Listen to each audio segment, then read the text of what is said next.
Oi, gente, capítulo 2, 2 Coríntios, capítulo 2, e vamos continuar estudando juntos.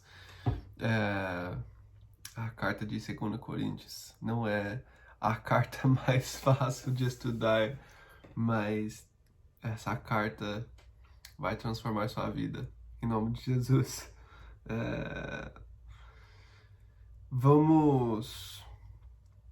A gente vai começar aqui nos primeiros 4 versículos. Vamos só lembrar rápido o que estamos vendo aqui na carta até aqui.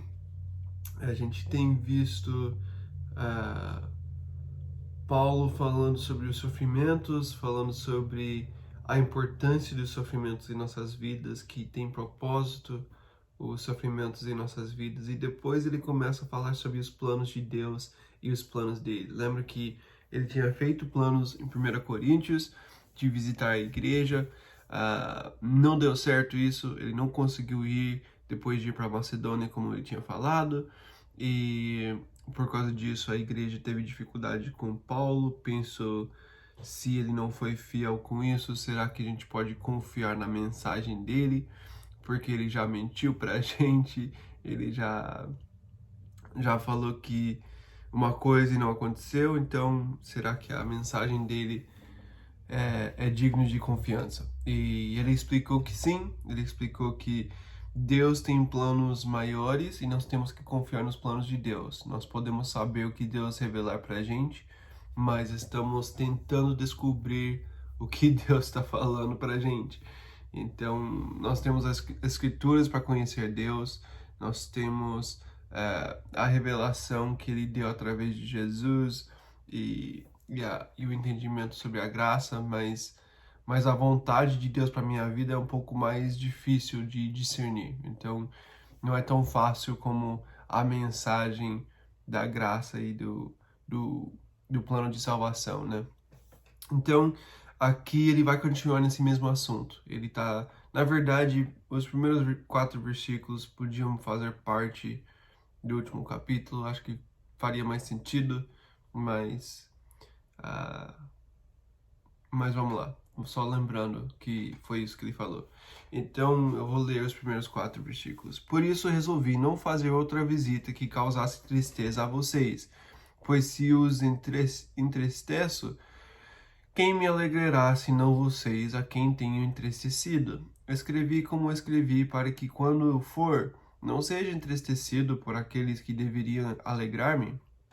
Estava confiante em que todos vocês compartilhariam da minha alegria, pois eu escrevi com grande aflição e angústia de coração e com muitas lágrimas, não para entristecê-los, mas para que soubessem como é profundo o meu amor por vocês. Por isso que eles pensam que foi uma outra carta que ele escreveu depois de 1 Coríntios, porque parece aqui que Paulo teve o plano de ir para Corinto, né? Ele estava indo para Macedônia, ele ia passar por lá e talvez na volta ia passar mais uma vez. E ele fez esses planos, ele escreveu sobre esses planos, mas alguma coisa aconteceu que ele precisou escrever uma outra carta ainda mais difícil.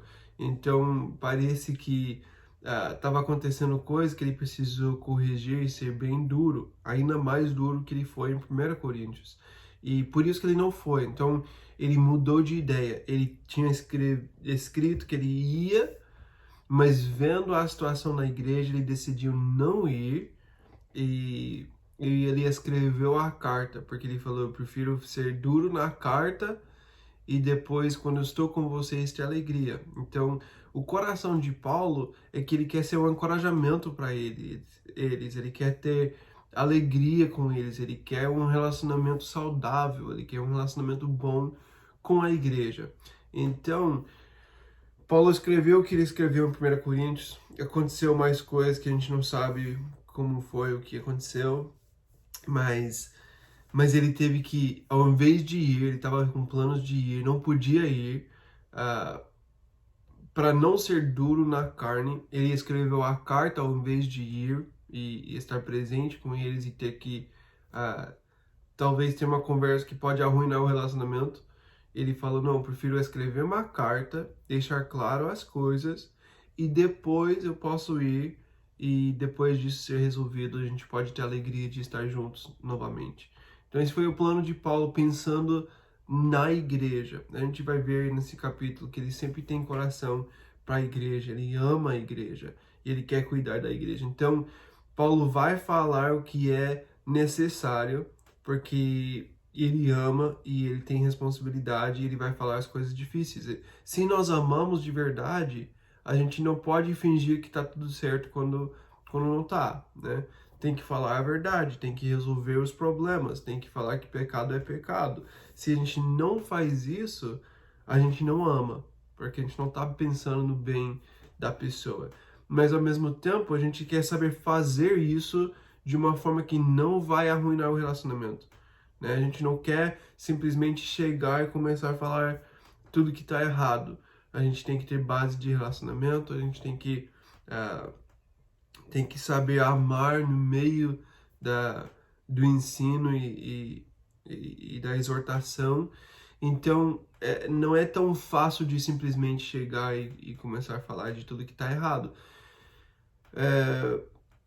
Como cristão, a gente precisa ter equilíbrio com isso. E é uma das coisas bem difíceis, que nós temos muitas igrejas muito duras, as igrejas duras, as igrejas que são mais legalistas, que só podem ver os problemas e pecado e parece que eles não querem investir muito em relacionamento.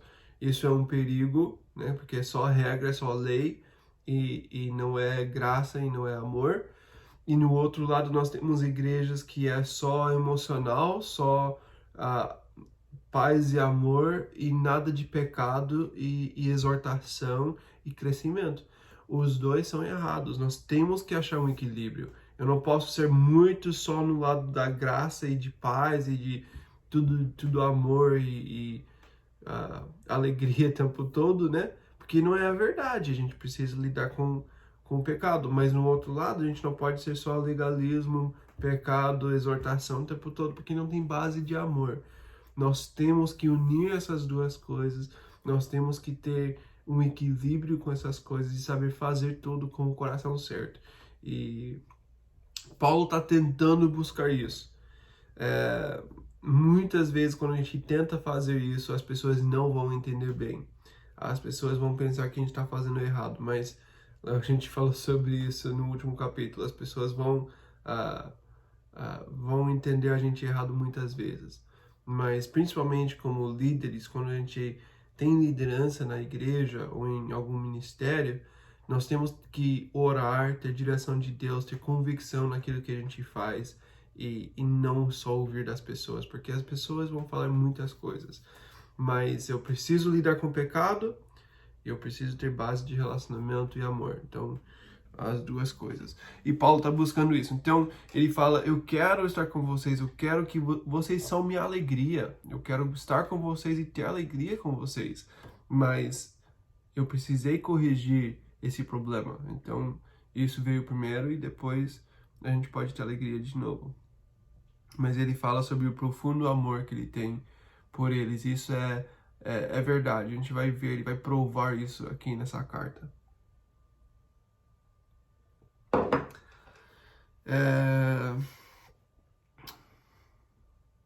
Disciplina é uma das coisas mais difíceis, né?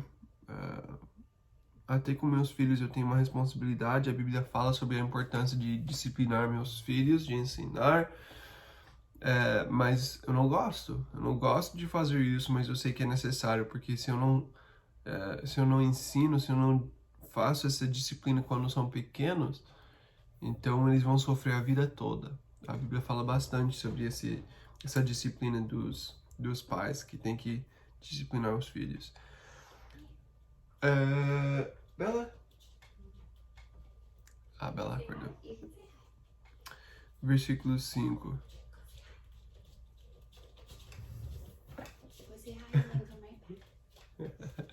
A Bela quer dar, mas eu não quero.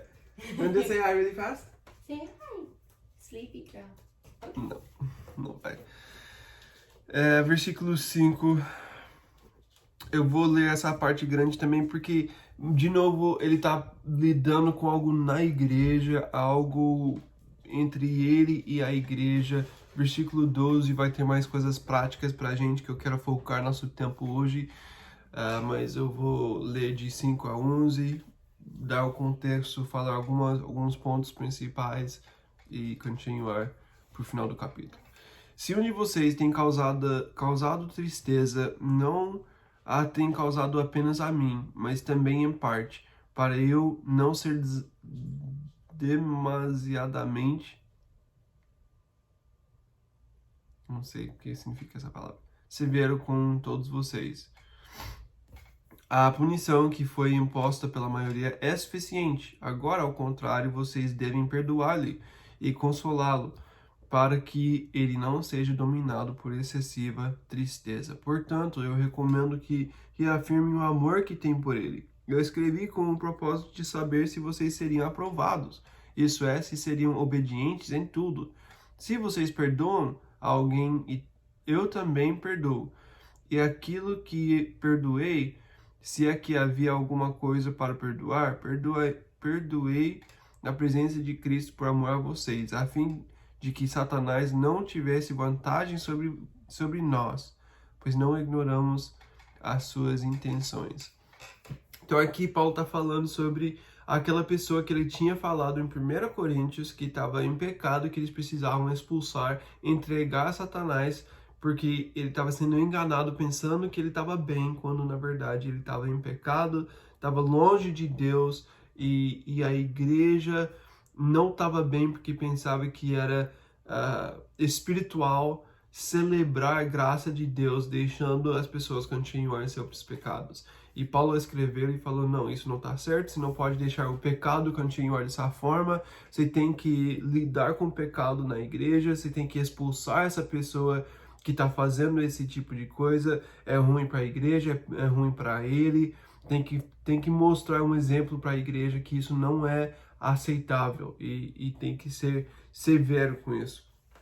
Então, a igreja ouviu, a igreja respondeu, a igreja obedeceu e a igreja foi duro com ele, expulsou ele, não deixou ele voltar para a igreja, mostrou para toda a igreja a consequência do pecado e responderam da forma certa. Só que depois parece, pelo contexto aqui, que essa pessoa que foi expulso da igreja, ele mudou.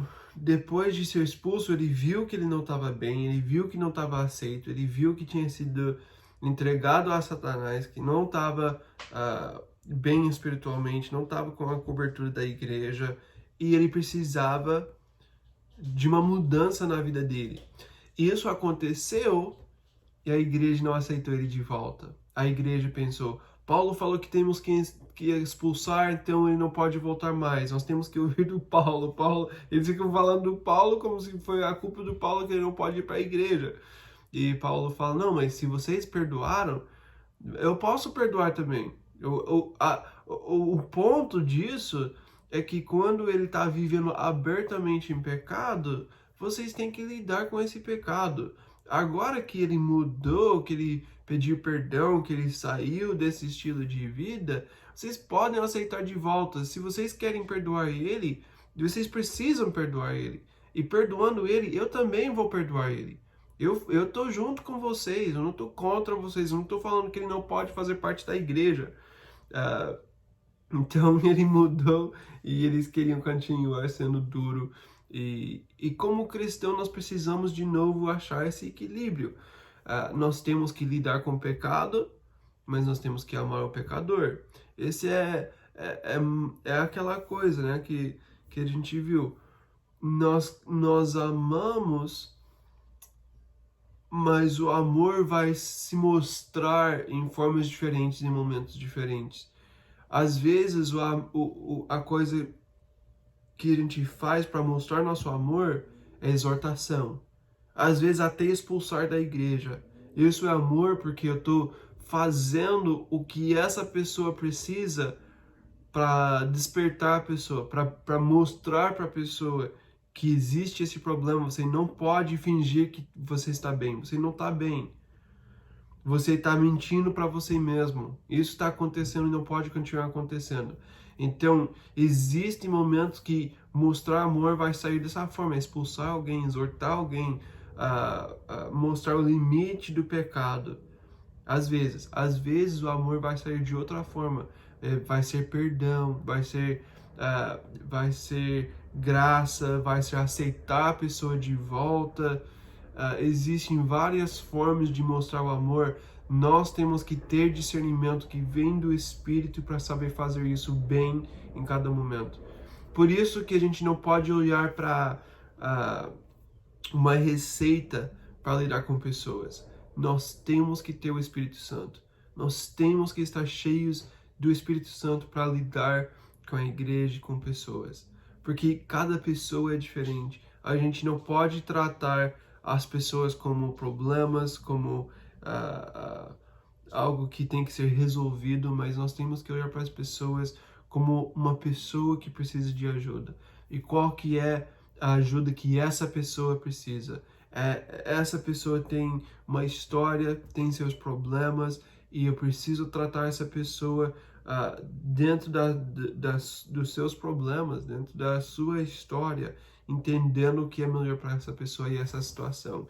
Em alguns momentos vai sair de formas diferentes, e sempre vai ter pessoas que vão julgar, vão pensar que você fez errado, mas por isso que a gente tem que estar cheio do Espírito para saber que eu estou fazendo o melhor que eu posso fazer, orando, buscando a vontade de Deus, e que a pessoa, o líder, vai responder para Deus. Então eu preciso ser sensível a Ele em primeiro lugar. Então, existe um momento sim de ser duro, de exortar, de expulsar, de mostrar o peso do pecado, de falar que pecado não tem parte com a igreja, é como o fermento que vai destruir a igreja, vai continuar crescendo, vai causar problemas no nosso relacionamento com Deus, vai tirar minha vida espiritual. Existe um momento para focar nesse lado. Existe um momento também para focar na graça, no amor, na aceitação, e mostrar o lado da graça e de misericórdia. Eu gosto muito de estudar a Bíblia como nós estudamos, de ver todo o capítulo no livro, ver todos os livros da Bíblia, porque quando a gente faz isso, a gente não pode pular aquilo que não é confortável para a gente.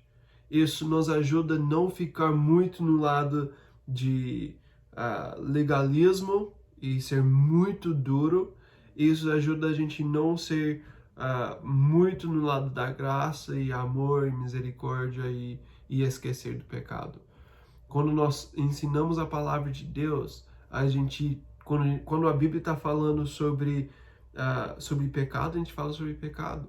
E a verdade sobre o pecado, o que o pecado faz, né? A consequência do pecado. E quando a Bíblia está falando sobre graça, misericórdia, aceitação, a gente fala sobre esse lado. A gente pode ensinar os dois lados completamente quando a gente está nesses textos, mas um equilíbrio não é só de ficar no meio o tempo todo. É para ir tanto para o lado de exortação quanto para o lado de misericórdia. Eu vou nos dois lados, né? Um dia eu vou estar aqui porque é a necessidade, outro dia eu vou estar no outro lado porque é a necessidade, mas eu vou ver qual que é a necessidade de hoje, eu vou ver qual que é a necessidade dessa pessoa, e isso é um equilíbrio bom. Então a gente tem que prestar atenção com o equilíbrio dessas coisas, de aceitar de volta, de amar o pecador, e também temos que ver que Satanás está querendo destruir a igreja, e ele quer dividir, ele quer usar o pecado, ele quer entrar no meio, ele quer que a gente seja duro demais, severo demais, porque assim a gente vai só expulsar pessoas, a gente não vai aceitar pessoas. Quando as pessoas não estão presentes, é muito difícil alguém crescer não fazendo parte da igreja. Então, nossa ideia nunca é expulsar para ficar fora sempre. Não é o desejo de Deus.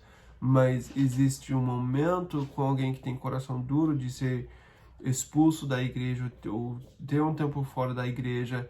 até aprender e depois voltar, porque dentro da igreja é o lugar que a gente pode ministrar, a gente pode encorajar, a gente pode ajudar, e isso é importante no crescimento de qualquer pessoa. Então a gente não quer dar espaço para o inimigo para não fazer algo que não é de Deus, né? Que não é o coração de Deus. Versículo 12, agora é a nossa parte, agora essa é a parte que vai ser mais pra gente. Não, é legal ver como Paulo lidou com as situações, mas aqui eu gosto muito desses versículos aqui de 12 até o final. 12 e 13. As crianças estão começando a sair agora. Quando cheguei a Troade para pregar o evangelho de Cristo, e vi o Senhor que me havia aberto uma porta. Ainda assim, não tive sossego em meu espírito, porque não encontrei ali meu irmão Tito. Por isso, despedi-me deles e fui para a Macedônia. Então, Paulo escreveu essa carta. Depois de escrever essa carta, ele ainda está fazendo ministério. Só que ele está indo para Troade, ele está buscando portas abertas. Eu gosto de ver Paulo buscando portas abertas. Nós precisamos viver dessa forma. O que é que Deus está fazendo? O que é que eu posso fazer para Jesus? Como que eu posso ministrar e ver uma porta aberta para o Evangelho? Eu gosto disso. É muito legal. Eu acho que a gente, como cristão, a gente deve sempre fazer isso. Como que eu posso servir? E você tem muitas oportunidades de servir Jesus. Você pode servir Jesus fazendo coisas simples, fazendo a limpeza para alguém, limpando a casa, lavando louça, cuidando de alguma coisa. Você pode... a gente tem pessoas aqui que cuidam das crianças para eu poder sair com a Dani. Isso é servir, isso é amar. A gente tem saído para caminhar, eu e a Dani, e a gente está caminhando aqui perto de casa toda noite. A gente passou tem um posto de gasolina aqui no caminho, e a gente entrou lá nos últimos dias, e todo dia que a gente passa lá tem alguém que a gente conversa. A gente simplesmente chega lá procurando só encorajar alguém, falar com alguém. Às vezes é 1 minuto.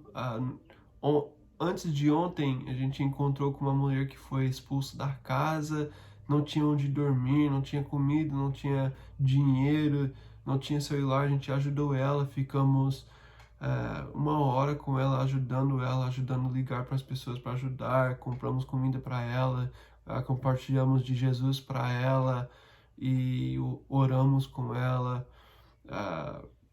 Ontem a gente foi de novo e falamos sobre o que a gente passou com o Jer, com um casal que estava lá, e eles têm um filho que teve a mesma coisa, e encorajamos um ao outro. Sempre tem portas abertas. Às vezes só saindo para caminhar você vai achar portas abertas. Às vezes procurando a necessidade na vida de alguém que você conhece, servindo, orando, sempre tem oportunidade ter portas abertas. Mas você tem que procurar portas abertas e ver como que eu posso mostrar Jesus hoje. Então Paulo estava fazendo isso. Ele achou portas abertas aqui em Troade, mas existia um problema. Ele não tinha sossego porque Tito não estava lá. Ele não viu Tito. Tito ia trazer as notícias da igreja. Ele mandou a carta. Lembra que ele ia, mas ele não foi porque ele enviou essa carta. Essa carta ele falou que ele escreveu com lágrimas. Foi uma carta dura. Foi uma carta que foi mais difícil de que 1 Coríntios. E nessa carta ele escreveu coisas difíceis que ele não sabia como a igreja ia responder. Ele falou essas coisas, aí ele ficou mal, sabendo que talvez a igreja não vai responder bem, talvez a igreja não vai entender o coração dele. Ele não tem sossego em seu espírito, porque ele quer ver a igreja bem, porque ele ama a igreja. Eu gosto muito de ver isso em Paulo, porque às vezes a gente pode ver Paulo como aquela pessoa que foi plantando igrejas, pregando o evangelho, evangelista, e às vezes a gente pode até pensar que ele não tem coração para as pessoas, para o individual, mas ele tem coração só para ir mais para frente, só para fazer mais coisas. E às vezes a gente pode ver pessoas assim no ministério. A gente pode ser assim no ministério. Eu quero tanto ir mais para frente e fazer uma coisa maior que eu esqueço das pessoas que Deus já me deu, dos relacionamentos que eu já tenho. E isso é um perigo para a gente no ministério. Eu quero alcançar mais, eu quero fazer a igreja crescer, eu quero plantar uma nova igreja, eu quero fazer aquilo, mas e as pessoas que você já tem na sua vida? Você está ministrando na vida dessas pessoas? São importantes para você? Paulo aqui, ele tem uma porta aberta, mas ele tem dificuldade de focar em algo novo por causa do peso que ele tem no coração sobre essa carta que ele mandou. Ele quer saber se a igreja está bem. Paulo ama a igreja de verdade. Ele escreveu essa carta não querendo ser duro, não querendo fazer a igreja pagar o preço, porque é uma igreja que nunca cresce, né? A gente pode imaginar Paulo dessa forma. Vocês são... Ele escrevendo a carta, vocês são errados, vocês nunca crescem, vocês são como crianças, isso aí falando, né? Vocês são como crianças, como carnais, né? Ele fala essas coisas e a gente pode pensar que não tem coração para a igreja, mas aqui a gente tem essas coisas. Por isso que eu falo que eu gosto de 2 Coríntios, porque ele mostra o coração dele, ele está muito aberto com os sofrimentos, com o coração, ele mostra as emoções e o desejo que ele tem de ver a igreja bem. Eu gosto muito de ver o coração de Paulo e ele ficou mal sabendo que a igreja recebeu essa carta difícil. E ele precisou mandar. Ele não se arrependeu de mandar porque ele sabia que era necessário. Mas ele ficou triste em saber que vai ser difícil para a igreja receber essa carta. E ele não conseguia fazer outras coisas até saber que a igreja estava bem. Então, ele tem um coração para aquilo que ele fez. Ele quer continuar investindo nessas pessoas. Ele tem o coração de Deus para a igreja. E esse é o coração de Deus. Esse é o coração de Deus para nós. Às vezes, quando a gente recebe Jesus, a gente sente o amor de Deus, que Ele nos alcançou, que Ele nos amou. Isso é tudo muito legal. Depois de tempo com Jesus, a gente pode perder esse sentimento. A gente pode pensar que Deus me amou no início, mas agora é só convicção, é só exortação, é só dificuldade, é só coisas difíceis e não é mais aquele relacionamento de amor. E a gente pode sentir isso o mais tempo que a gente está caminhando com Jesus. Mas isso pode acontecer no casamento também. Nós temos que investir no relacionamento, conhecer Ele mais, porque conhecendo Jesus mais, a gente vai ver o coração dele por nós. A gente vai entender que Ele nos ama mais do que qualquer outra coisa. Não era só naquele momento de salvação que Ele nos amou. Ele nos ama, Ele cuida de nós. Ele fala coisas difíceis, porque Ele quer que a gente cresça. Mas Ele também mostra o coração dele por nós na palavra, o quanto que Ele quer um relacionamento com a gente. E nós precisamos prestar atenção a isso também, porque esse é um relacionamento verdadeiro. Don't say hi. Really fast. Just really fast. Say hi really fast. Hi. Ela acabou de cortar. Ok. Versículo 14. Mas graças a Deus que sempre nos conduz vitoriosamente em Cristo e por nosso intermédio exala, não sei se falei certo, não sei essa palavra, em todo lugar a fragrância do seu conhecimento. Graças a Deus que sempre nos conduz vitoriosamente em Cristo. Paulo aqui nesse contexto, ele está falando sobre a igreja, que ele mandou essa carta difícil. Ele ficou com medo de como a igreja ia receber. Foi difícil ele mandar essa carta, foi difícil ele esperar a resposta, mas ele sabe que Deus estava conduzindo ele. E quando nós dependemos de Deus, falamos no início do capítulo, você tem que ser guiado pelo Espírito para ter discernimento espiritual, porque não existe na igreja uma receita que isso é certo e isso é errado. Cada situação vai pedir uma resposta diferente e nós precisamos ter discernimento espiritual para saber qual que é a resposta nesse momento.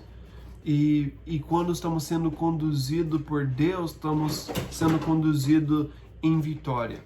Deus sabe o que é bom para as pessoas. Ele sabe que às vezes é difícil escrever essa carta, mas tem que ser escrita, tem que ser enviada, porque é o que a igreja precisa.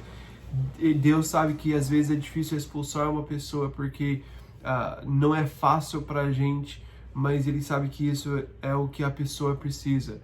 Deus sabe que às vezes não é fácil aceitar alguém de volta que foi difícil para a gente, mas às vezes é o que precisa. Quando estamos sendo guiados por Deus, Ele sempre nos conduz vitoriosamente em Cristo. Ele tem um plano para as nossas vidas. Nós temos a dificuldade de entender, porque nós somos como Paulo aqui. Paulo, quando ele escreveu a carta, ele não sabia se ia dar certo ou não, se eles iam receber bem, ele não sabia como ia ser a resposta.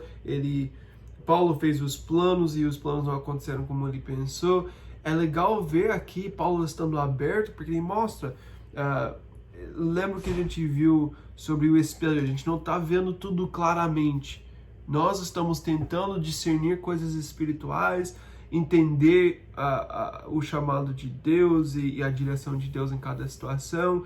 Estamos tentando discernir coisas espirituais, mas para a gente é difícil. Então Paulo aqui, ele falou sobre os planos, não aconteceram, mas ele está lutando para saber qual que é a direção de Deus. Ele fala sobre a carta, ele mandou a carta entendendo que era de Deus, mas ele não sabia como ia ser a resposta, então ele não sabe, ele não escreveu a carta e ficou com o coração de que agora vai dar certo porque eu sei que é Deus. Ele não ficou orgulhoso nisso. Ele está lutando como a gente luta para entender. Será que era Deus? Eu acho que era, mas não tenho certeza. Vai ser provado depois de ver a resposta. Até a resposta não sempre vai provar, porque às vezes vai demorar para você ver que realmente foi Deus. E às vezes a gente nunca vai ver realmente se foi Deus ou não. Mas quando estamos sendo guiados por Deus, Ele está nos guiando em vitória. E nós podemos ter a certeza que se Deus está nos guiando, a gente vai ter vitória. Não significa que a gente está sem dificuldade, não significa que todos vão receber Jesus, mas Ele está fazendo o plano dele acontecer em nossas vidas quando estamos sendo sensíveis à voz dele, à direção dele. Nós temos que ter esse discernimento espiritual, que é uma das coisas mais difíceis para mim na minha vida. Eu quero ter esse discernimento espiritual, mas eu preciso lutar para ouvir de Deus, e a gente tem tanta coisa para fazer a gente não ouvir de Deus, né? A gente tem o nosso celular, né? O smartphone é uma ferramenta de Satanás para fazer a gente não ouvir de Deus. Quando, ao invés de sentir essas coisas hoje em dia, a gente pode correr para Netflix para não pensar, a gente pode correr para o celular para ver o que está acontecendo na vida dos outros, para não pensar e sentir e orar e buscar a direção de Deus. Eu sei que é uma tentação para todos nós. Ao invés de gastar tempo buscando a direção de Deus, ouvindo de Deus, olhando para as coisas de Deus, a gente pode fugir do sentimento de dificuldade, que é o que mostra para a gente a necessidade.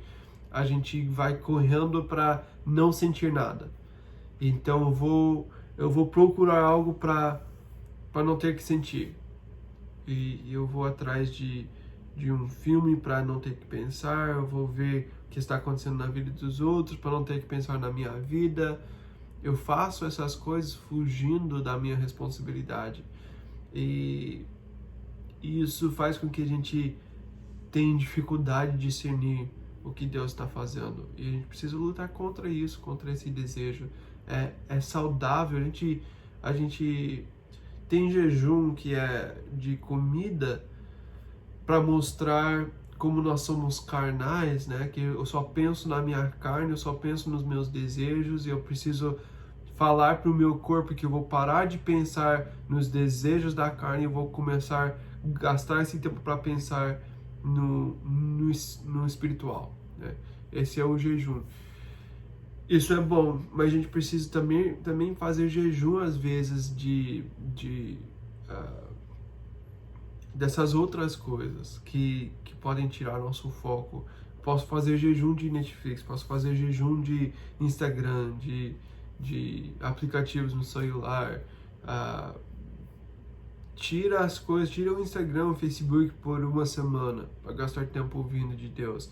Isso é muito saudável, é muito bom. Eu sei que no mundo que a gente vive é importante, não para todos, mas é bom poder compartilhar Jesus através desses meios, né? Não é errado ter Facebook, ter Instagram. É bom poder mostrar Jesus no meio disso. Mas também é fácil a gente tirar nosso foco daquilo que é mais importante. A gente pode fugir da nossa responsabilidade nisso também. Então a gente, de novo, tem que ter equilíbrio, tem que ter sabedoria em como usar essas coisas para não ser levado para longe de Deus, para não ouvir a voz de Deus. Então ele fala, agora ele começa a falar sobre a fragrância de Cristo, que ele fala aqui, no versículo 14, nos conduz vitoriosamente em Cristo e por nosso intermédio exala, não sei se é a palavra certa, eu não sei nem o que significa, ele vai, é como aquela coisa dos olhos, sabe, que fica com aquela fumaça saindo, com cheiro, a gente tem aqui em casa, não sei onde. A minha esposa gosta disso, de ter aqueles cheiros na casa. Como que chama isso? Não lembro a palavra, nem em inglês. Mas é isso que Deus está fazendo através de nós, né? De levar a fragrância de Cristo em todo lugar. Ele fala, vamos continuar aqui.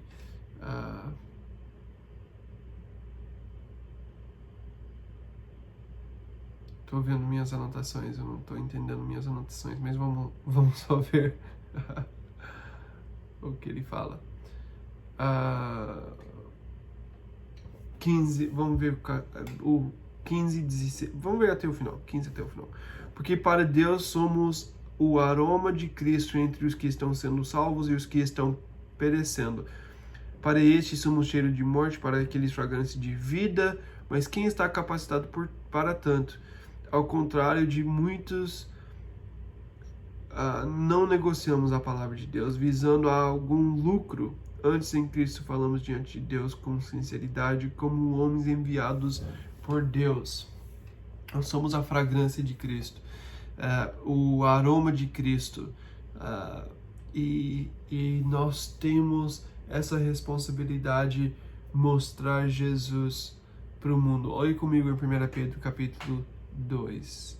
1 Pedro, capítulo 2, começando no versículo 9, que é um versículo famoso. Vocês, porém, são geração eleita, sacerdócio real, nação santa, povo exclusivo de Deus. A gente tem esse chamado tão importante de ser o povo de Deus, a geração eleita. Deus sabe quem nós somos e Ele nos escolheu. Nós somos um sacerdócio real, nós somos sacerdotes da parte espiritual e real na nossa, que a gente vai reinar com Cristo. Nós fazemos parte da família real, nação santa, separado para Deus, povo exclusivo de Deus. E para quê? Para anunciar as grandezas daquele que Ele chamou das trevas para a sua maravilhosa luz. Nós saímos das trevas, nós vivemos na luz e nós temos que anunciar isso. Ele fala, antes vocês nem sequer eram povo, mas agora são povo de Deus, não haviam recebido misericórdia, mas agora a receberam. Amados, insisto em que, como estrangeiros e peregrinos no mundo, vocês se abstenham dos desejos carnais que guerreiam contra a alma. Vivam entre os pagãos de maneira exemplar, para que mesmo que eles os acusam de praticar o mal, observem as boas obras que vocês praticam e glorifiquem a Deus no dia da intervenção dele. Nós temos a responsabilidade de ser o povo de Deus, povo exclusivo de Deus, a nação santa, a geração eleita. Nós temos que mostrar Jesus para o mundo com as boas obras, com a forma de viver, andando na luz e não nas trevas, lutando contra os desejos carnais. Ele fala que guerreiam contra a alma. Essas coisas estão em guerra contra o espiritual, e nós precisamos lutar contra isso para mostrar Jesus no mundo. Nós temos uma batalha que existe todos os dias para mostrar Jesus, e nós precisamos viver para a glória de Deus em tudo que a gente faz.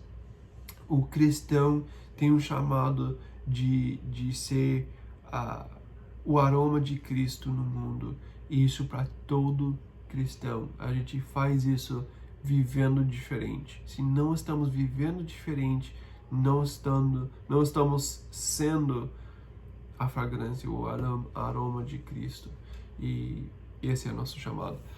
Aqui ele fala uma coisa bem interessante, versículo 15, ele fala: somos o aroma de Cristo entre os que estão sendo salvos e os que estão perecendo. Então, estamos sendo o aroma de Cristo para os dois lados. Ele fala em 16, para os que estão sendo salvos, somos o cheiro de morte, e para os que estão perecendo, a fragrância de vida, né? Porque ele fala os que sendo salvos primeiro e os perecendo depois. No versículo 15, versículo 16, somos o cheiro de morte e fragrância de vida. O que significa isso? Porque como que a gente pode ser o cheiro de morte para alguns e a fragrância de vida para outros ao mesmo tempo? O que ele quer falar com isso? Eu gosto muito disso. Para os que estão sendo salvos, nós somos o cheiro de morte. O cheiro de morte. Qual que é o cheiro de morte? O cheiro de morte, vamos olhar em Romanos capítulo 8. Não é um cheiro ruim. Nossa responsabilidade não é ser um cheiro ruim. Romanos 8:13. Pois se vocês viverem de acordo com a carne, morrerão. Mas se pelo Espírito fizerem morrer os atos do corpo, viverão. Efésios 5:2. A gente tem que morrer para a carne. Esse é o cheiro de morte. É a morte da carne. É matar a carne. A ideia de morrer para a carne. Efésios 5. A gente está morrendo para o velho homem. Efésios capítulo 5, versículo 2. E vivam em amor, como também Cristo nos amou e se entregou por nós, como oferta e sacrifício de aroma agradável a Deus. Cristo nos amou. Como que Ele nos amou? E se entregou por nós. E o que isso foi? Quando Ele se entregou por nós, quando Ele foi o sacrifício, Ele foi uma oferta e sacrifício de aroma agradável a Deus. O aroma agradável a Deus, no Velho Testamento eles faziam aquelas ofertas, aqueles sacrifícios, né, de colocar a carne no altar e queimar, né, e sair essa fumaça com um cheiro agradável a Deus. Agora no Novo Testamento, Cristo fez isso. O sacrifício de Cristo foi um aroma agradável a Deus. Ele foi o sacrifício e foi a mesma coisa que acontecia no Velho Testamento, de colocar a carne no altar e queimar a carne. Agora é nossa carne. Agora estamos sacrificando nossa carne, e a carne sendo queimado é um aroma agradável. É o cheiro de churrasco, né? Quando você está queimando a carne, Você coloca a carne no fogo, é um aroma agradável, é muito bom, me dá fome. Porque é o cheiro de churrasco pra gente, né? Que é um cheiro, você tá sentindo o cheiro de churrasco num sábado à tarde, vai te dar fome, né? Você pensa, nossa, por que eles estão fazendo churrasco e eu não? Eu queria muito comer churrasco hoje. É um cheiro que a gente gosta, é um cheiro que faz a gente querer aquilo que eles têm. Quando nós estamos sendo um sacrifício como Cristo, seguindo o exemplo de Jesus, oferecendo minha vida, entregando minha vida, queimando a carne, é o aroma agradável a Deus e é algo que dá fome nos outros que já têm vida. O cheiro de morte é o cheiro de churrasco. O cheiro de morte na vida do cristão é o sacrifício. E sendo um sacrifício, oferecendo seu corpo, sua carne para ser queimado, isso vai dar fome nos outros cristãos. Então é isso que ele falou, né? Estamos falando sobre o cheiro de morte para os que estão sendo salvos, para os que já têm Jesus. Eles, sentindo o cheiro do seu sacrifício da carne, eles vão querer seguir esse exemplo. Eles vão ver que isso é de Deus, isso glorifica Deus quando você está queimando sua carne, oferecendo sua vida e é um cheiro bom para Deus e eu quero seguir seu exemplo. Como cristão, nós temos que ser esses sacrifícios vivos, mostrando esse exemplo para os cristãos e eles também vão querer seguir nosso exemplo e vão querer ser igual. Então somos cheiro de morte para os que estão sendo salvos. Isso faz com que eles vão querer também seguir o exemplo. E para os que estão perecendo, nós somos a fragrância de vida. Ele fala no versículo 16. Para os que estão no mundo, nós precisamos mostrar para o mundo que existe uma esperança, existe uma vida espiritual que eles não têm. Então, para o cristão, nós mostramos a morte, para o que está perdido, para o que está no mundo, nós mostramos a fragrância de vida que nós temos, uma vida que eles não têm. Isso precisa trazer eles a querer essa mesma vida. Eu lembro quando eu estava namorando com a Dani, ela foi para a Rússia, ficou 2 semanas e ela foi numa viagem missionária.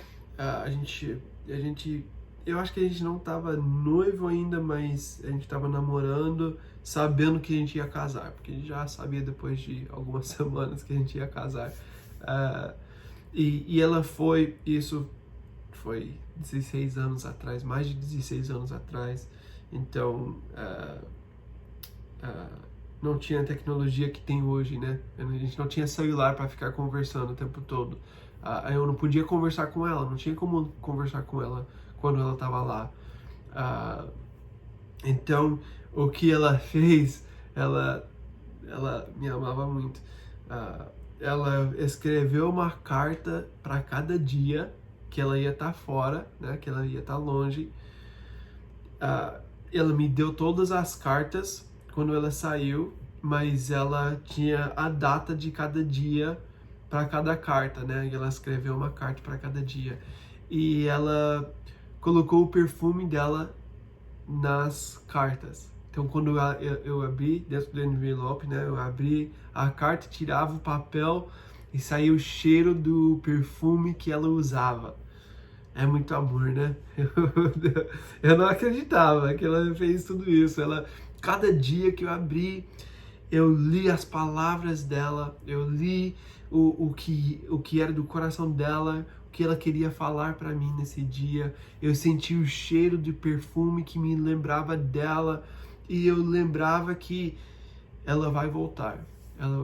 Eu sabia que ela ia voltar, que era um tempo que a gente tinha que ficar longe, mas isso me encorajava que ela existe, ela está voltando, ela não está longe, ela está longe em distância, mas ela está perto do coração. E isso foi muito incrível. Eu nunca imaginei ter alguém que me ama tanto, né? Mas o que era legal não era a carta. A carta me lembra da pessoa. O que era legal era a pessoa. O que eu amo não é a carta. O que eu amo não é o perfume. O que eu amo é a pessoa. E esse perfume, essa carta me lembra da pessoa. Né? Eu volto para a pessoa. Isso me encoraja porque eu sei que a pessoa está voltando, que a pessoa realmente existe. O perfume e a carta sem a pessoa não é nada. Por que esse perfume e essa carta tem poder? Porque isso me lembra da pessoa que realmente existe, que vai voltar. É isso que nós fazemos. Nós somos o cheiro de Cristo, nós somos a fragrância de Cristo, o perfume de Cristo aqui no mundo. Nós mostramos para o mundo que existe essa vida, que Jesus existe, que Ele ama, que Ele vai voltar, que Ele tem coração para as pessoas.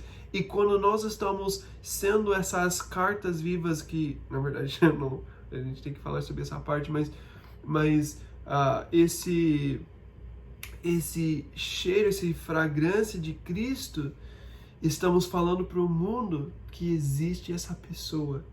Existe Jesus que morreu por você, que te ama dessa forma, de mandar cartas, de mandar esse perfume para mostrar para você que Ele ama, que Ele existe. Então, da mesma forma que essas cartas e esse perfume foi um encorajamento para mim, naquele tempo que eu estava longe, nós somos isso para o mundo que não tem Jesus. Nós temos que ser esse exemplo para o mundo e mostrar que Jesus ama, que Jesus volta, que Jesus tem coração por você e Ele me mandou para te encorajar com isso. Nós somos isso no mundo e nós temos que encorajar o mundo, mostrar vida para o mundo, trazer as pessoas para Jesus, mostrar não que eu sou a resposta, mas que Jesus é a resposta. Jesus mandou essa carta de amor para vocês e nós precisamos ser isso. É interessante quando eles fazem esses perfumes, eles pegam alguma flor, né, alguma coisa que tem cheiro e uma planta, e eles têm que esmagar essa planta para sair os olhos da planta que vão ter a fragrância, e desses olhos vai sair a fragrância. Para a gente ser o cheiro de Cristo, muitas vezes a gente tem que ser esmagado, a gente tem que passar por dificuldade para essa fragrância sair ainda mais forte. É no nosso sofrimento, na nossa dificuldade, que a fragrância vai ficar ainda mais forte. Então, às vezes Deus usa isso em nossas vidas para dar oportunidade, mostrar Jesus ainda mais. Então, nós temos que ser isso para o mundo. Ele fala no versículo 17, ao contrário de muitos, não negociamos a palavra de Deus visando a algum lucro. Antes, em Cristo, falamos diante de Deus com sinceridade, como homens enviados por Deus. A gente não está querendo receber alguma coisa. Nós não estamos no mundo querendo receber algum lucro de Jesus, de cristianismo. Não recebemos nada, mas estamos vivendo em sinceridade como homens enviados por Deus para alcançar pessoas com a mensagem do amor de Cristo. Nós precisamos viver dessa forma no mundo. Nós somos o cheiro de Cristo para os que estão sendo salvos e para os que estão perecendo. Nós somos Jesus para o mundo, enviados por Deus no mundo para alcançar pessoas com o amor de Cristo. Não podemos esquecer essa responsabilidade. Então, Paulo mostrou essa importância para a gente e agora nós temos que colocar em prática, né? Depois a gente vai falar sobre cartas também nessa mesma ideia, mas vamos deixar isso para depois. Capítulo 3. Amém? Deus abençoe.